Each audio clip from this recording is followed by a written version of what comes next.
I ain't mean to scare you. Thought y'all done forgot about me in here. Come on, open the door, let me on out of here. Stay. It's you? Of course it's me, open the door. That ain't your brother.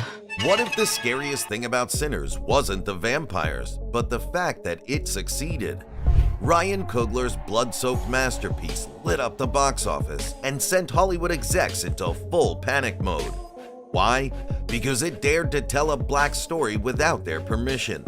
With the surprising success of Sinners and the stellar performance of Michael B. Jordan, let's dive into the chaos behind the carnage, the blood, and the real truth that made this movie eye-catching to both critics and audiences alike. You fellers must be the owners of this establishment. That's right. And you are? When Sinners detonated at the box office with a $48 million opening weekend, Hollywood didn't throw a party. They called the fire department.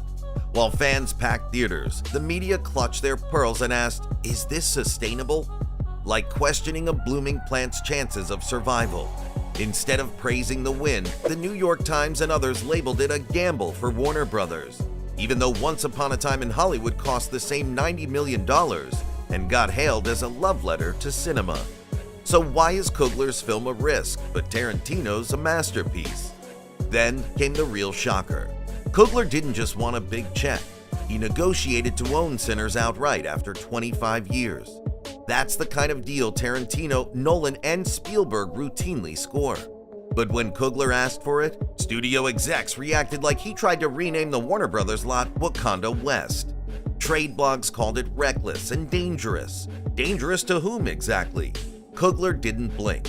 He called his demand reparations, a way to reclaim power in an industry that's long profited off black creativity without letting black creators keep the keys. Warner Brothers initially said no, until Sinners test screened to standing ovations. Then they caved.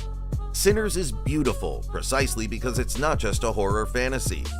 It's rooted in not one, but three very real, gut-wrenching events that marginalized people actually went through. Before we move on to the next section, please don't forget to subscribe if you like the video so far. So, picture this, 1946 Mississippi. Smoke and Stack, twin brothers played by Michael B. Jordan in a Please Give This Man 2 Oscars performance, are running a juke joint, dodging fangs and white hoods. You twins? Nah, we cousins. Vampires? Yes. The KKK? Also yes. But here's the twist. The vampires are not the real villains. The Klan is. And the deeper you go, the clearer it gets. Sinners isn't just horror, it's history with teeth. The KKK burning down black spaces isn't fiction. It's ripped straight from real-life nightmares like Tulsa and Rosewood. Coogler doesn't sugarcoat it. He makes it cinematic, sure, but raw. The juke joint in Sinners isn't just a party spot. It's a symbol of black joy, wealth, and resistance. And watching it targeted, that's America's own horror story. Then there's the Irish vampire Remick. He's not some cape-wearing Dracula knockoff. He's a colonized addict, hooked on blood he didn't ask to crave. It's brilliant. Coogler's saying, hey, even monsters were made by empires. And that's where the film gets real uncomfortable, in the best way. Oppression isn't just a villain, it's a system, and escaping it means choosing survival over innocence. That's the Faustian bargain. Sinners doesn't just reference history, it uses it like a weapon. Sundown towns existed. Lynchings happened. The horror isn't metaphor, it's context.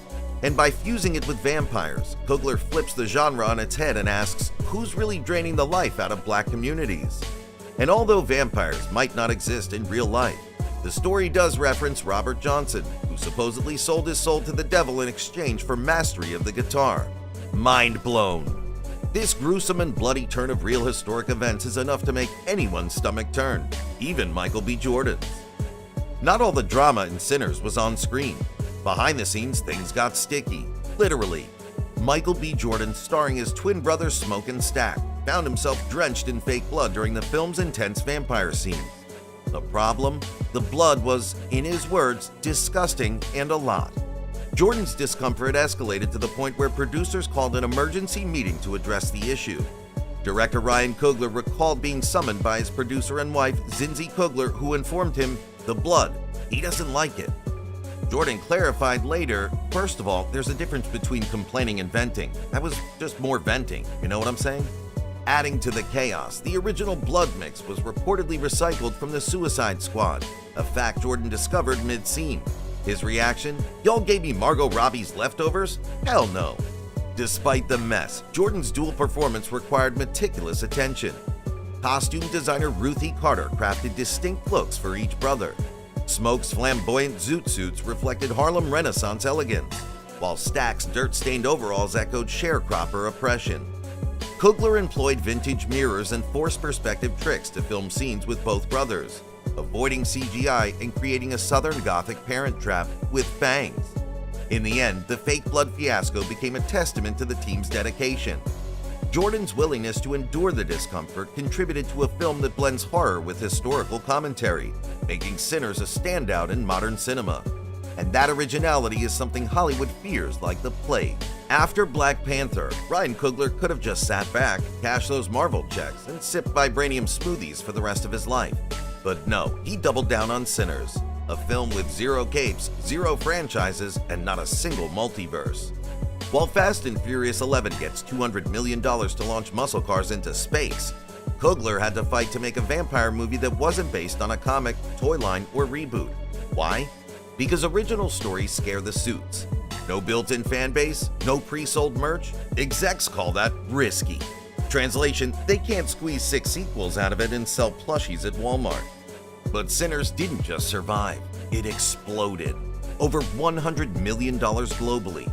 A viral Afro-futurist musical scene that mashed African drums, blues, and hip-hop into a sonic fever dream, and TikTok couldn't get enough. Even wilder, Coogler owns it. After 25 years, he can reboot it, shelve it, or sell it to aliens. That level of freedom gives Hollywood executives hives. Of course, not everyone cheered. Some Christian groups boycotted the film over its inclusion of hoodoo rituals. Coogler's response? My ancestors' spirituality kept them alive. I won't sanitize that for your comfort, period. Fans, meanwhile, pulled up to screenings in zoot suits like they were headed to a time-traveling block party. Because Sinners isn't just a movie, it's a movement. And it's exactly what the industry didn't see coming. It's slowly building a legacy where Hollywood didn't expect one. So why does Sinners matter? Because it slapped Hollywood awake. Coogler didn't just drop a vampire flick. He built a legacy, stitched with blood, rhythm, and righteous fury. It's a blueprint for what happens when black artists stop asking permission and start owning their stories. And when Warner Brothers comes crawling in 25 years begging for Sinners 2: Smoke Returns, Coogler's gonna name his price and maybe rename the studio while he's at it. But what do you think? Was Sinners a game changer or too controversial? Could Michael B. Jordan snag an Oscar? Let us know in the comments. Here's another video movie mania junkies enjoyed watching. Bye for